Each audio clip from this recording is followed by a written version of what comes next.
Today, the origin of temptation.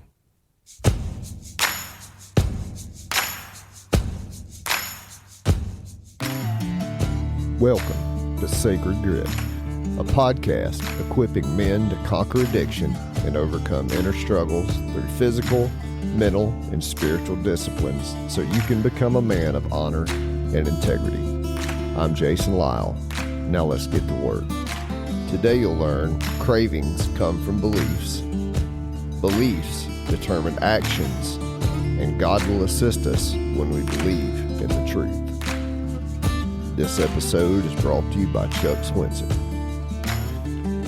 What's up, my dude? Welcome back to the Sacred Grit podcast and Sacred Sunday. So I've been thinking a lot about cravings lately and the word sin, right? Because I think the word sin gets thrown around out there, and we think that sin is that I have done this terrible thing. And I would argue, and I think Jesus would, is that the terrible thing that you do is not the sin. The belief that got you to the terrible thing that you do is what is the sin. The word sin literally means to miss the mark. And so I think that it's not about the mark that you're aiming for. It's missing the true mark, which is your belief, right? It's who you actually are. I thought about that a little bit this morning, right? Like, who I am and being honest about who I am. And that doesn't necessarily mean about being honest with other people as much as it means about being honest with myself. I think for me, I've spent so many years trying to be somebody that I was not, instead of being honest about who I actually am and living out that truth.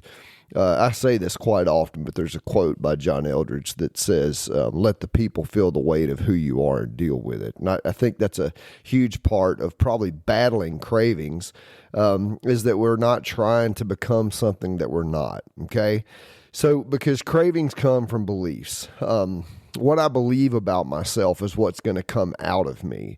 I think about Jesus saying, you'll know them by their fruits. It's so true, man, because our actions, if we go back and reflect on the things that we do in a day-to-day setting, we are always acting out what we truly believe. And I think that's beginning with what we believe about ourselves. Now, I say this ad nauseum, but I think that's the reason why it's so important.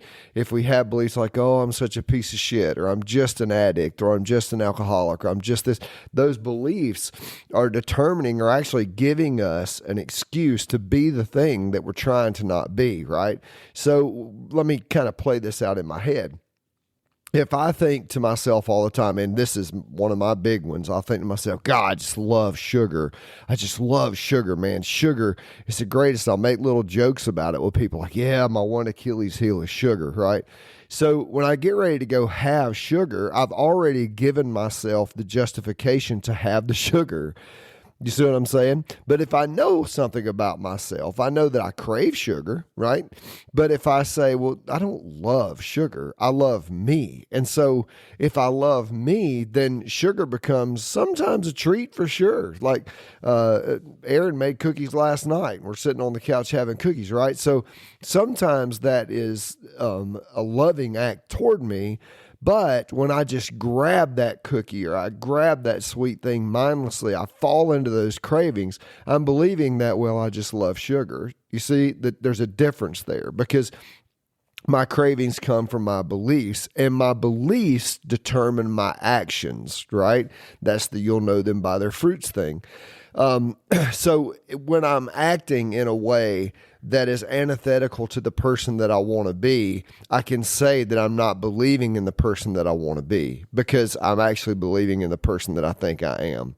Now, all that sounds like some Yoda shit, but really it just comes down to the very basic idea that to be true to yourself, there's a saying in recovery, to thine own self be true. And I think that's important for men to remember because, dude, the fact of the matter remains that the person that you are on a day-to-day basis through your actions is a reflection of the person that you believe that you are every single day of your life. So to wake up in the morning and to have a practice where you are examining the person that you are or you have been and the person that you want to be in light of the person that you are in the moment is so important because here's the third part to this. God assists us when we believe in the truth, right? Now, I was kind of raised to believe that God is truth, and that is true, pun intended. But I don't know that God is true in the manner that man tries to reel him in and say that he is true, right? And I don't even know that, I don't believe God is a he. I use that all the time because I was raised in that tradition. But God is God. God doesn't have genders, and God doesn't have this moral obligation to be beholden to our belief system. So if we say, oh, well, God hates homosexuals. Well, I mean, that might be an expression of who we are, but I don't know that we could say that is what is, because I don't know that we can be the judge of who God is and what God does. Okay. But here is what I do know is that when I believe in something that is true, right? And I want to stay right here inside of my chest. If I believe that I am loved, that I am perfect, that I am forgiven of my sins, that I am covered by grace, whatever level of, religious jargon you want to use there, then my actions will reflect that, and God will assist me in that truth. I say this all the time. I came up in a tradition where they believe that you're just born a sinner. But here's the thing. Even if that is what you believe, I just want to speak to you. Maybe you're a mainline evangelical Christian listening to this and going, this dude is so full of shit. But roll with me here. If you believe that you were born this sinner and that Jesus Christ died on the cross for your sins, and because Jesus died on the cross for your sins, you were made perfect in his sight, right? In God's sight, you've been made perfect. Why do you still use that as an excuse to be a piece of shit? Because I can't tell you how many men I will hear say, well, I'm just a sinner. Bullshit, not according to your own freaking theology, right? So quit making the excuses, man. That's where the cravings come from. And it doesn't mean that the cravings will go away. It just means you can start to shift your perspective toward being the human being that God has made you. And when you become that human being that God has made you into being, you'll become the perfect version of yourself. And that is where God meets you.